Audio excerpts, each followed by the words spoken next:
the second-hand bunker. On a delightful, refreshing morning, I embarked on the final leg of my journey towards a charming cabin hidden in the woods. The surrounding forest was thick and healthy and trees were plentiful. The ground gracefully adorned itself with a carpet of orange and brown leaves, playfully trailing behind my car. A gentle breeze swept through the area, causing the bright green perennial leaves to sway, as if in harmony with the melodic tunes coming from my stereo. And there it stood, my long-awaited cabin. The fulfillment of a lifelong dream. I parked the car and stood in the front courtyard, immersing myself in the tranquil atmosphere. Delicate birds fluttered around, occasionally perching on the roof and the aged chimney stack. The seclusion of the cabin was evident, with the surrounding area relatively clear of trees, possibly due to the presence of rumored catacombs beneath the property. The property displayed signs of wear and tear, with a few shutters hanging loosely and some windows boarded up. However, credit must be given to the property manager, Mike, for his efforts in maintaining the external structure over the years, evident in the visible patch jobs on the shingles. Adjacent to the house, a spacious room with sturdy solid wood barn doors caught my attention, capable of accommodating 3 cars securely. Having been entrusted with all of the previous occupiers' keys, the property was officially transferred to me on Friday, and today being Monday, I had taken the entire weekend to settle my personal matters and make my way here. To ensure a thorough assessment, I decided to take a leisurely stroll around the premises, keeping an eye out for any unexpected external surprises. During my exploration, I discovered a well, with an intact rope and bucket, a collection of old cars sheltered under cover, including a small silver sports convertible and external generator room. Additionally, I stumbled upon a long-forgotten playground, adorned with an old swing set and various bicycles and toys, serving as a testament to the joy and amusement experienced by previous generations. I dedicated the next 2 days to attending to cleaning house. I removed and stored the dust sheets, dusted lamps and ornaments, wiped down surfaces, and swept the floors. Fortunately, most of the dust was easily dispersed by opening the windows to the breeze. I also made sure to tidy both the interior and exterior of the house, even taking the time to gather and dispose of leaves in an old pit located at the back. With everything in order, I allowed myself a moment of relaxation by enjoying a cup of coffee in front of the hastily prepared fire. Realizing that my supplies were running low, I made plans to visit the nearest general store the following day. In preparation, I inspected the generator to determine if any additional items from the local hardware store would be necessary to start it. Although it appeared to be in decent condition, it unfortunately did not start when I tried. To ensure I had all the relevant information, I made a note of the make, model, and manufacture date in case I encountered someone with expertise in this area. I drove out to the main road and turned right. The property was at a fairly high elevation, so the road dipped down into a valley and I cruised through a tree-covered tunnel with leaves swirling about behind me. Unexpectedly, a logging truck hurtled past, blasting the air horn as it went, frightening the life out of me. Perhaps I hadn't given the driver enough room to pass on the narrow road. Upon my arrival at a quaint country town, I couldn't help but notice a music store with its doors open. Delightful piano melodies gracefully filled the air, captivating my senses. Intrigued, I made a mental note to bring my saxophone along on my next visit, hoping that the store owner could assist in repairing a damaged pad that was shamefully distorting the blues. It was disheartening to witness the decline of this once thriving logging town, as evident by the numerous abandoned houses that now dotted the landscape. Nevertheless, I managed to locate the general store and purchased enough provisions to sustain me for the week. Keith, the amiable owner, kindly directed me to the hardware store, my next destination. Wimpy, the previous owner of the hardware, possessed a unique personality. Upon learning about my generator, he promptly informed me about an old box of new parts he had for it. He mentioned that he had been tasked by the government department to conduct maintenance on it several years ago, recalling the peculiar activities that took place at the building during that time. He kindly offered to visit later in the day to attempt to start the generator for me. As I made my way home, I happened upon a caravan nestled among the trees, with smoke gently rising from a campfire. A man and a woman were peacefully seated in deck chairs, enjoying the serene surroundings. Suddenly, a logging truck swiftly passed by, its air horn blaring. While not as bustling as rush hour traffic in the city, I found it slightly unsettling, prompting me to pull over and cautiously navigate through the loose dirt, thankfully avoiding a collision with a large, aged tree near the individuals. The man stood up from his deck chair and approached me. "Please don't be concerned about him," he reassured me. "Kevin is all bark and no bite. He tends to believe he owns the road." He introduced himself as Zane, and the lady, Nicole, joined us as well. After exchanging pleasantries, they kindly invited me to join them for a coffee. When I mentioned that I had recently purchased the property, they exchanged a knowing glance. "We used to be caretakers up there," they shared. "It was for a government agency, and we were bound by secrecy regarding their activities. However, the statute of limitations will expire in a few months." I had the opportunity to engage in further conversation with them before continuing on my way. Upon returning to the house, I took a moment to have a meal before Wimpy arrived in his old pickup truck. He skillfully attended to the generator, as if he had done so countless times before, and had it up and running within a mere 5 minutes. Surprisingly, it emitted minimal noise. I expressed my gratitude to him and paid his fee, which I must say was exorbitant. Then, in an attempt to ensure his availability in the event of future power outages, I offered him an additional cash tip, but he kindly declined, stating that he was always happy to assist. After Wimpy left, I started reflecting on the conversation I had with Zane and Nicole. I settled down in front of a newly arranged fire, with a cup of coffee in hand, to evaluate the day's events.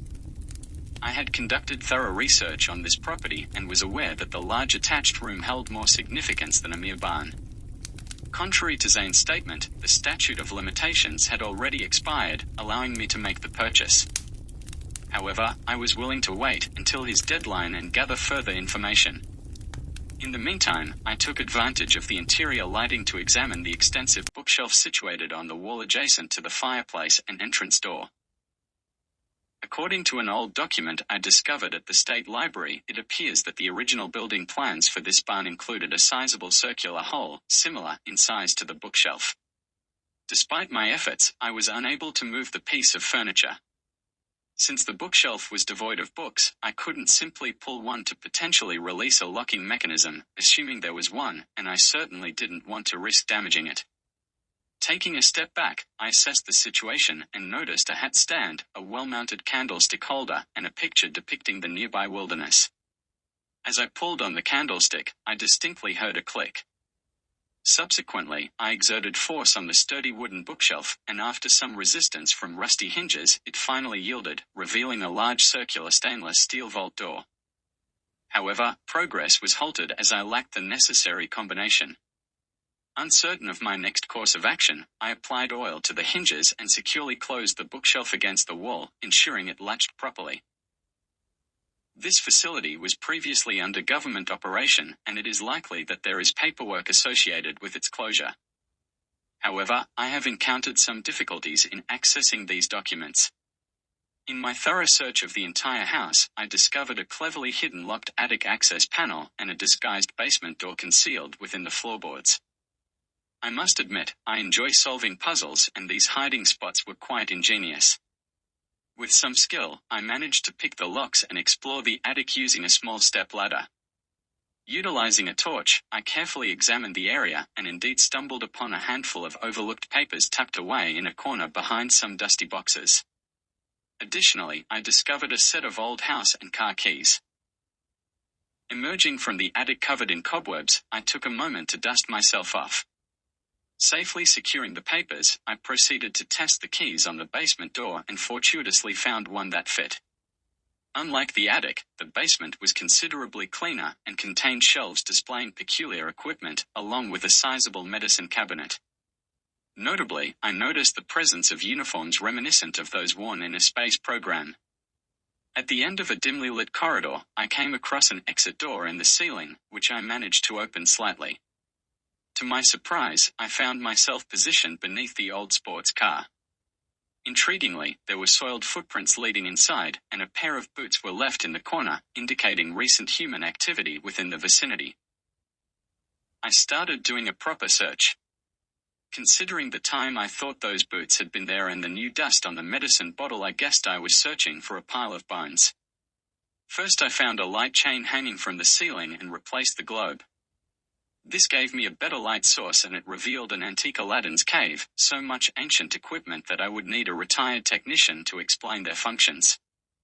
I considered calling the police, but without a body they wouldn't be interested. After lots of poking around, I finally noticed a breeze emanating from behind a large solid storage shelf. Reaching in amongst the cobwebs, I found a lever under the bottom shelf which unlatched it from the wall. It swung to the side again on hidden hinges like the bookshelf. Discovered beyond this point was a hole in the brickwork, just adequately spacious for an adult to pass through. After ensuring the structural integrity of the remaining bricks, I ventured inside. It became apparent that this opening was positioned directly beneath the vault door and within the same wall. As I proceeded with my torch, the tunnel made two perpendicular left turns, gradually narrowing until reaching a dead end. It resembled a boarded-up mine shaft, exuding a musty and damp atmosphere. Above the dead end, a sturdy steel manhole cover with drainage holes was present, likely serving as overflow protection to prevent flooding in the room above. Suddenly, the floor beneath me gave way, causing me to descend 30 feet onto a soft mound of earth. After dusting off the soil from my attire and hair, I illuminated the surroundings with my torch. This time, I found myself truly within a cave. The entire area was riddled with catacombs, and I had inadvertently entered in a manner that made it difficult to find an exit. Temporarily switching off the torch, I observed two distinct beams of light in the distance. I proceeded towards the first beam and discovered a wooden bucket attached to a rope. Navigating through jagged rocks, a shallow and leisurely underground stream, and skillfully avoiding stalagmites and stalactites, I eventually found a means of escape. Emerging from this ordeal with a few minor abrasions, I found myself atop a hill behind my residence. It resembled a remarkable blowhole, offering a breathtaking view down to the valley floor. "Hello," she greeted cautiously. I almost lost my balance as she spoke. "My name is Marianne, and it seems you have recently acquired this property. I hope you don't mind if I take a leap off your cliff." Before I could give a response, she impulsively ran and jumped off the edge. Reacting swiftly yet cautiously, I approached the cliff's edge just in time to witness a vibrant pink parachute canopy gracefully unfurl. She descended gracefully towards a cabin nestled in the valley, emitting smoke from its chimney. Glancing back at my own cabin, where smoke also billowed from the chimney, I carefully retraced my steps through the dense underbrush.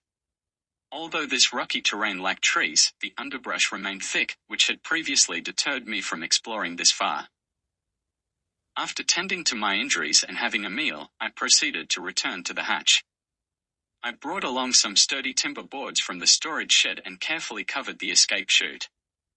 With some effort, I managed to move the heavy metal drain cover aside. I then ascended into a laboratory area. Finally, I had gained access to the desired location, which exceeded my expectations. It closely resembled the bunker I had previously discovered. I began the task of restoring power, which turned out to be less challenging than anticipated. A power extension cord connecting to a space capsule had been accidentally disconnected. I deactivated it at the wall, reconnected the cable, and then reactivated it. After witnessing a series of alarming events, the hatch finally opened, revealing an elderly gentleman with a grey beard, dressed in tattered clothing. Following closely behind him was a young boy, approximately 8 years old. Overwhelmed by the situation, they collapsed to the ground. Acting swiftly, I located the exhaust fans to clear the smoke and acrid smell, providing them with blankets and arranging a couple of cots to create a makeshift field hospital within the lab. Uncertain of the circumstances, I offered them water and ensured their comfort.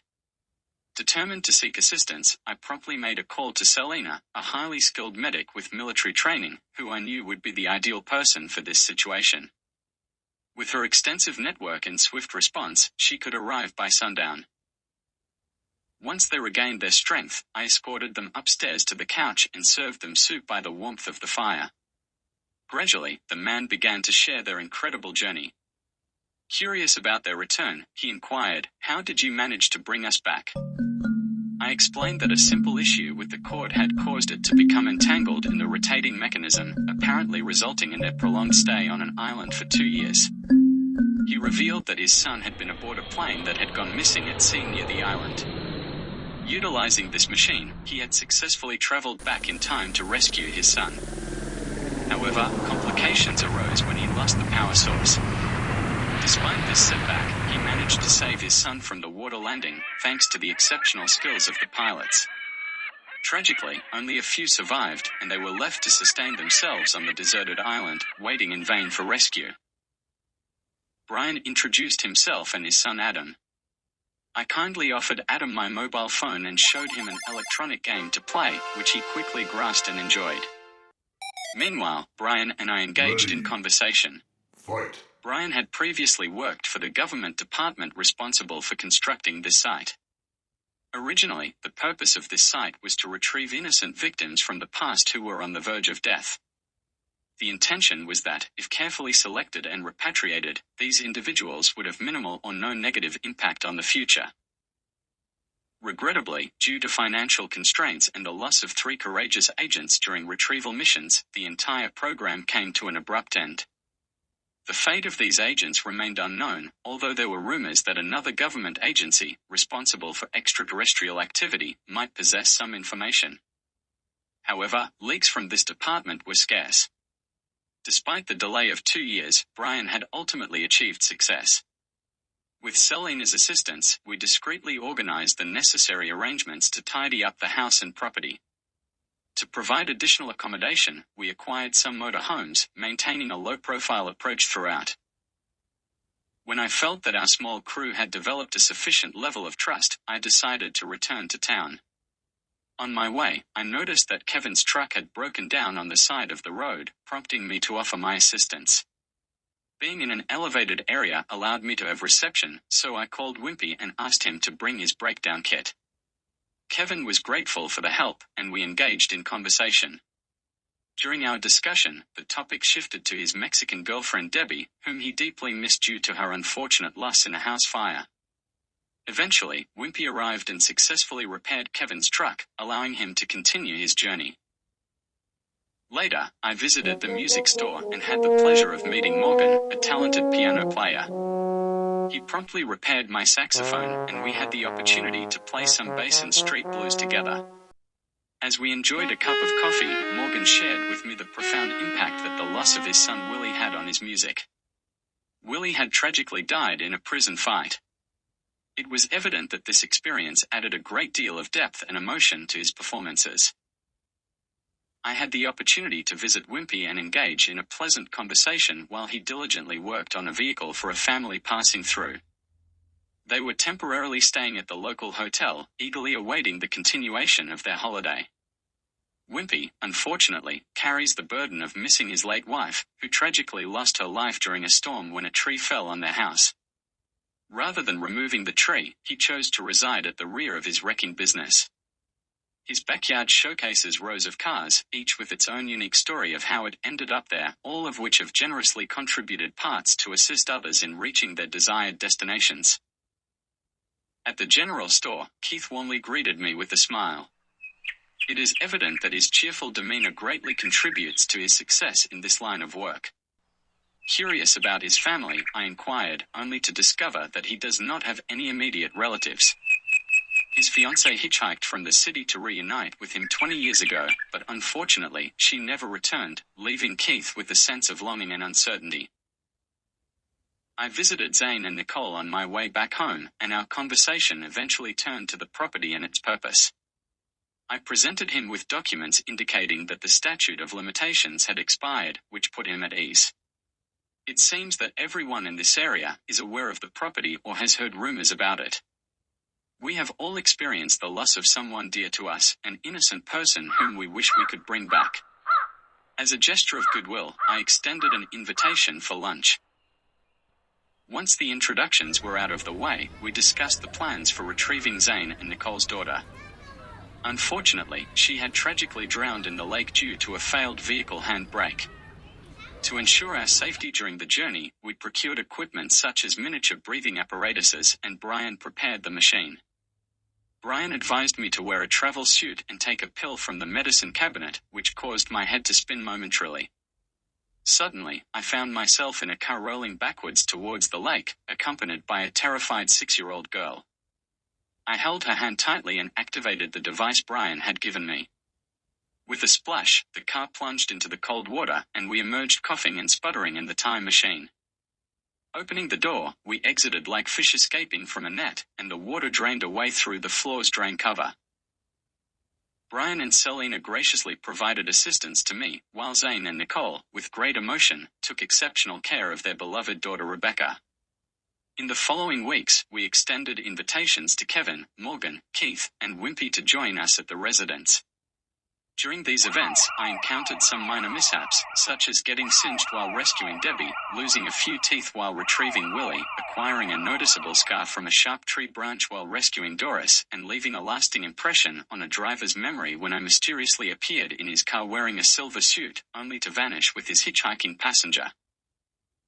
As twilight approached a few days later, on the ridge near the house, a somewhat unfriendly young man, donning a white t-shirt and an oily rag in his back pocket, glanced up from working under the hood of a sleek silver sports car. To his surprise, he witnessed 2 parachutes gracefully descending in the valley. He observed them until the smoke from the cottage chimney swirled as they passed over the rooftop, effortlessly landing beyond.